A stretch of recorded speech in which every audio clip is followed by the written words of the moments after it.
Hey guys, Wolvie here. This is a video log for the 4th of October 2019.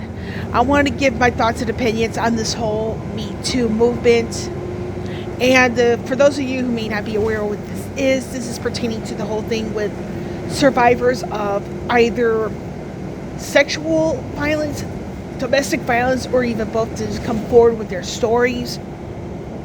And with that, Joe Biden, who used to be the vice president during the Obama administration here in the U.S., has brought up something in particular regarding the whole aspect with sexual violence about changing the culture in order to make it more serious in sense of like people taking it seriously, as well as like law enforcement having harsher sentencing for those convicted of such.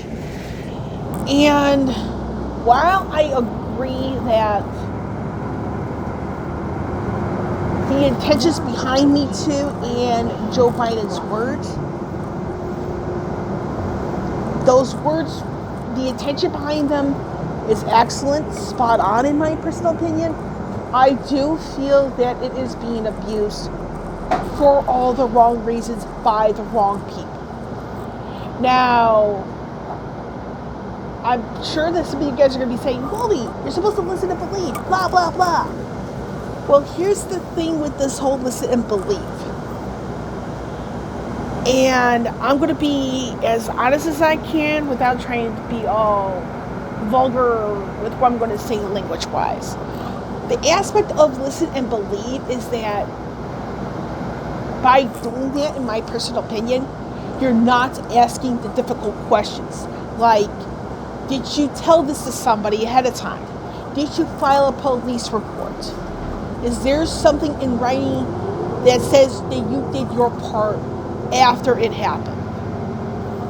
And the fact that the listen and believe aspect of it is not asking those type of questions, it makes me question everything within the Me Too movement, within the whole aspect of Joe Biden's words. Now, there are 3 examples I'm going to bring up in this video log that actually correlate to the abuse of the Me Too movement.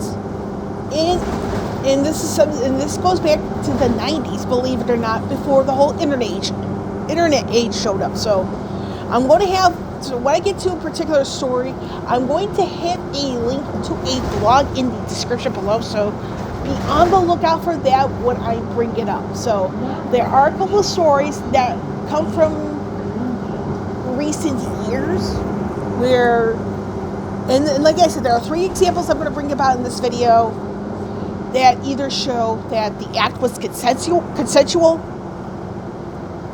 the act didn't happen at all,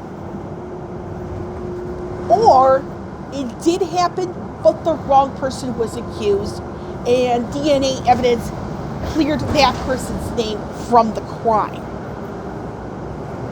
Now, the first example I'm going to bring about is that when the incident doesn't happen at all. Like I said, this is going to be into the domestic violence and sexual violence, so you're going to be hearing some stuff here and there, so be prepared.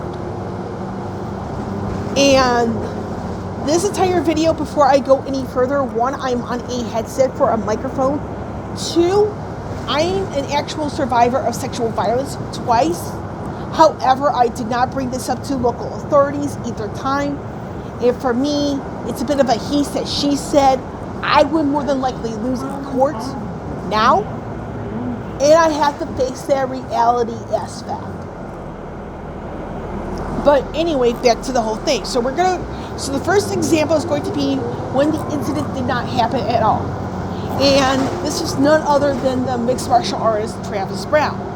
So the backstory with his case is that ex-wife number 2 nowadays accused him of domestic violence.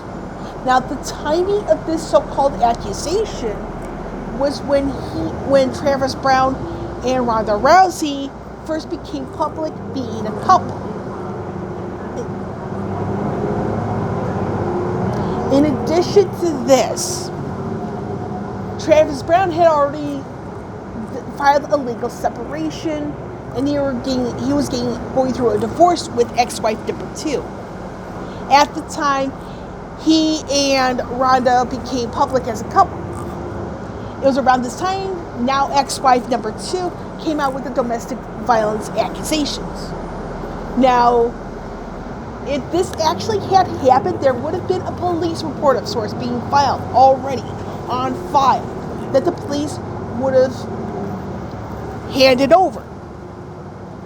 In the duration of the time that this went on, Travis Brown couldn't do anything for the Ultimate Fighting Championship because the accusations came around. After the investigation was over with, it turns out it didn't happen because, again, ex-wife number 2 only posted it on social media instead of having gone to the local authorities first like she should have. Example number 2, and this is where DNA evidence was found and it cleared the person's name. And I'm referring to Chicago Blackhawks player Patrick Kane. And it was like the Travis Brown incident. Patrick's incident happened a few years ago. What happened at a party, a woman was sexually violated by 2 individuals. One of the men she accused was Patrick Kane. However, at the time the accusation was public, it was just one person. And the one person was, of course, Patrick Kane that she accused. What had happened in the end, after the investigation, it turns out that there were DNA from 2 men at the scene, but neither of the DNA left at the scene was Patrick Kane's. Therefore, the DNA evidence cleared Patrick Kane from the scene of the crime. It cleared his name. Sadly, there was people who were still accusing him of being a you-know-what. And this is heartbreaking considering that, again, DNA evidence cleared his name from the whole crime. Now, the third and final example, this is where the events turned out to be consensual, meaning that both parties agreed to it. However, it's a bit of a he said, she said. Now, this particular case I'm about to tell you guys, is one of those you're going to have a very, very difficult time finding information on.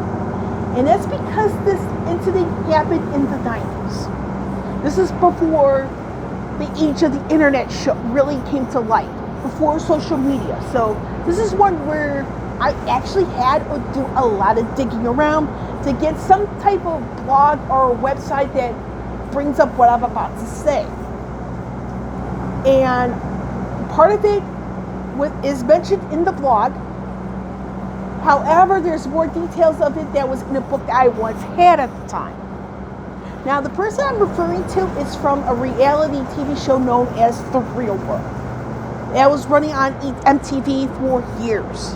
And again, and by that, it started in the early 90s and went on to earlier this century in regards of how long it ran.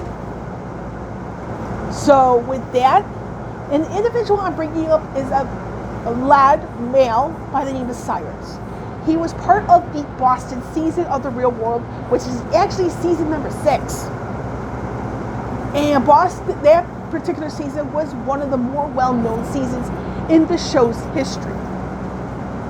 So what had happened and the events of what had happened actually occurred before he was casted.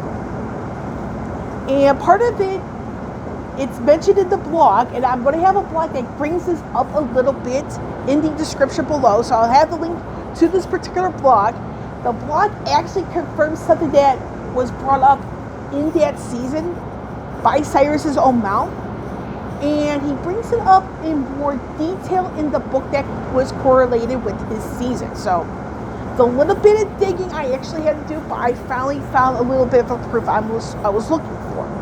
So I wish I still had the book, but things change interest-wise. I no longer have it, but I do want to let you guys know that if I can find the book again, I know it's in. He does bring it up in more detail in the book than on the blog. So do bear with me. So during the time that Cyrus was attending the University of Hawaii on a basketball scholarship, and I believe he was majoring in something else, him and a female he was like hanging out with at the time engaged in consensual sexual intercourse. And that's good and all in some people's eyes. However, it was mentioned both in the book, and he brings it up in episode 3 of the Boston season of The Real World, that the woman wound up accusing him of sexually violating her. And sadly, it cost him a lot while he was attending the University of Hawaii. It cost him a lot. So, yeah. And it turns out that it was consensual. No sexual violation occurred. But he brings up something that I kind of brought up with the Patrick King scenario, is that the rapist term, I'm going to say it, just a forewarning, the term that he was called stuck with him for years.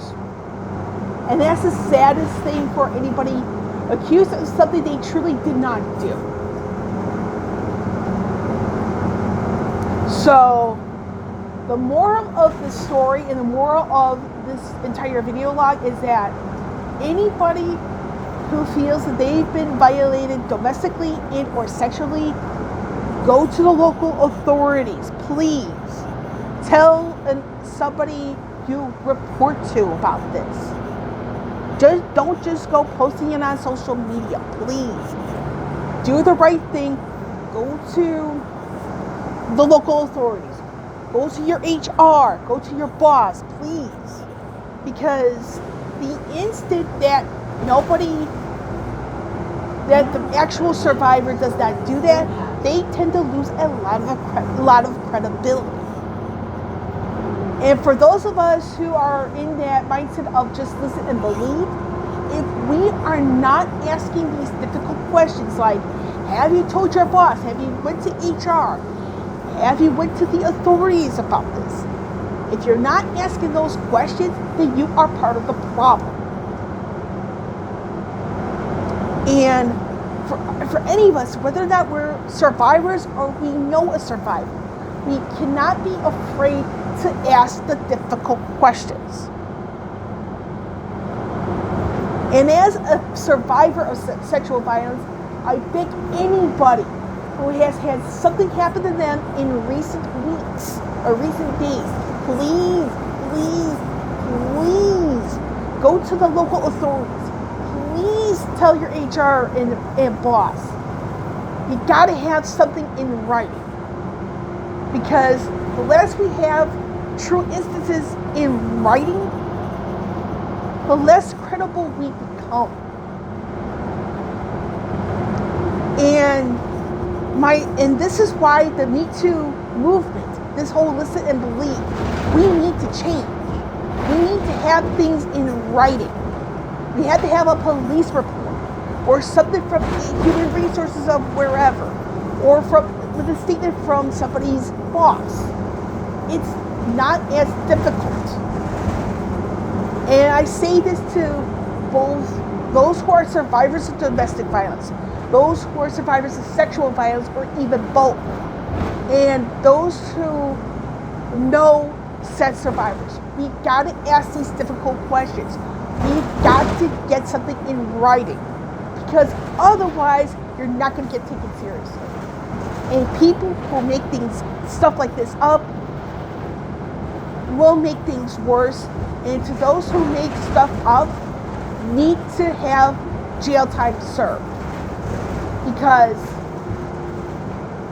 lives are going to get ruined if the wrong person gets accused.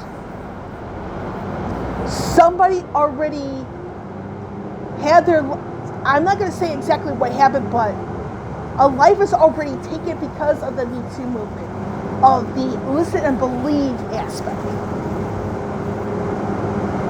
We need to change. And those of us that are saying me too, we need something in writing, whether it be with human resources and or our employer, as well as local authorities, because having something in writing makes you far more credible. And for those of us who are not asking about these type of questions of, did you go to the authorities? Did you go to your HR or boss about this? If we're not asking those questions, then we are part of the problem. And it's better to be part of the solution than be part of the problem. And that's where I'm going to end this video log for today. And with Wolvie here signing off, I will catch you all on the flip side.